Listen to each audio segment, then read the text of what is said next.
charity giving to the temple. And of course, as I point out in my book, and I think it's quite clear, ultimately, when they took the temple, I think that was Nero's plan all along. He goaded them into revolt in '66.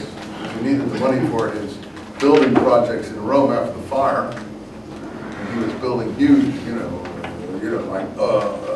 like totally, can't get the right word, but overwhelming building projects of the most richest splendor that he was doing.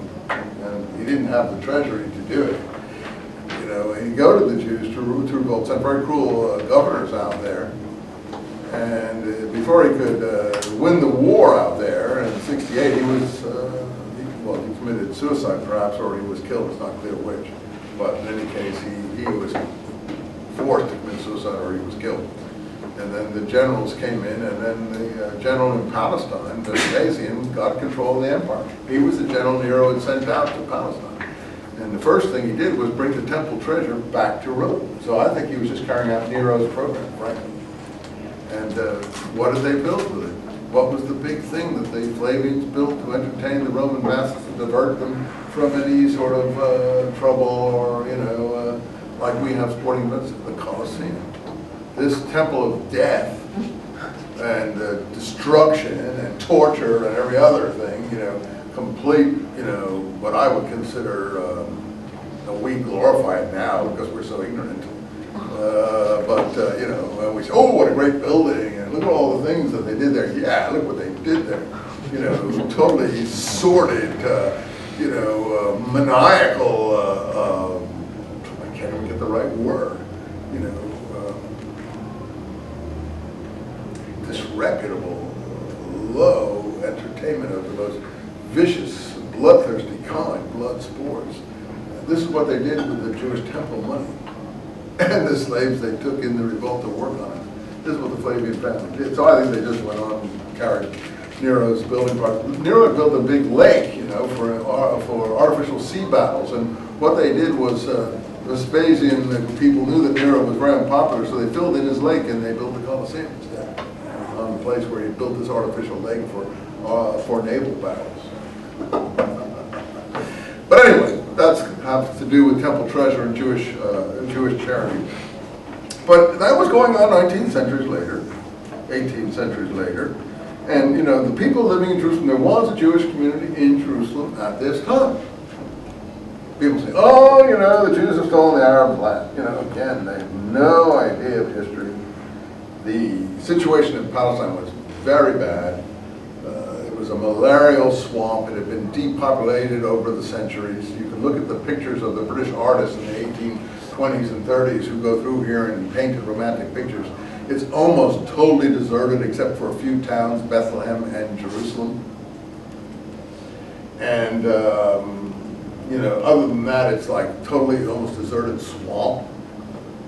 The Jews drained the swamps in Galilee at a cost of tremendous malaria and so on and so forth to build their settlements, and they negotiated for the land. They bought the land from absentee landlords. There was no eviction of peasants from the land because the land wasn't even being used. But all this is the mythology, the stupid propaganda that one hears, and that's all I call it. It's misinformed propaganda. If you study it, you'll see that I'm right. In any event,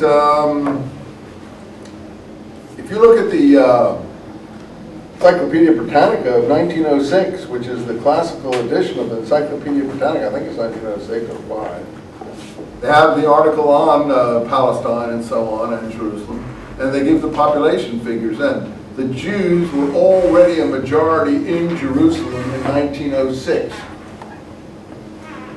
I think there's 70,000 people or 60,000 people living in Jerusalem, according to the 1905 census or whatever that's given in the Encyclopedia Britannica for that year. The Jews are 40,000, Christians are 10,000, Muslims are 20,000, something to that effect. And nobody would believe that. Nobody would even imagine that the Jews, how were the Jews a majority back in 1905 already, before Zionism even started? Sadaqah Jews. Jews were being supported by charity from abroad and went to Jerusalem and settled. And that was probably going on all through the 18th, 19th centuries. And probably earlier in the expulsion from Spain period, they went to northern Palestine, Galilee, Safed, did Kabbalah and mysticism and things like that. And Kabbalah is known for its mysticism and so on. But I think from the, probably Napoleonic period onward, the Jews' influx into Palestine, Jerusalem, they weren't farmers. And here it says it. He says it here, and I think this is it. He was denounced in Jerusalem because those people were living on traditional collections. They were what was called tzedakah Jews. They were living on charity. And so alms for the pious poor in the Holy Land. In their eyes, the creation of an agricultural settlement in which Jews would have to work with their hands would lead people away from Torah study and open the way to dangerous socialist or other heresies and things like that. Yeah, the rabbinic groups in Jerusalem were totally against the agricultural groups. And so you have to understand this. These are things that are no one even has an inkling about when they talk about the Palestinian situation, the Israeli situation. They don't know the struggles between the Jews themselves or what they were going through. These new kibbutz type or agricultural people who are being trained in agriculture, this was like shocking to these people who all they did all day, pray all day long or study the Talmud. How you can study the Talmud your whole life and wring anything out of it ultimately is beyond my comprehension, frankly, because it, to my mind, is a lot of trivia in that collection of stuff compared to the Bible, but I don't want to get into an argument with my Jewish confreres. Delete that from my statement, please, and do not quote me on that particular score. I have enough arguments and problems in the world. I don't need another one on that one. But I'm not a terrible big fan of the Talmud, and I don't think the kibbutzniks were either, and I don't think people who were wanting to work in agricultural settlements were either. But never mind. The Talmud was good for to teach people how to study, concentrate. It's very good for the computer generation, which is why the Israelis are doing very, very well now in the Silicon Valley type of world. And it was very good for people who sat in chairs and just exercise their brain, if you want to call it that, or their mind over certain puzzling issues. So it was extremely good for that. In other words, they weren't peasants. Peasants are nothing wrong with peasants, but peasants have not been trained in a sophisticated use of their mental faculties and to a great extent. It takes several generations to begin to get through those levels of activity.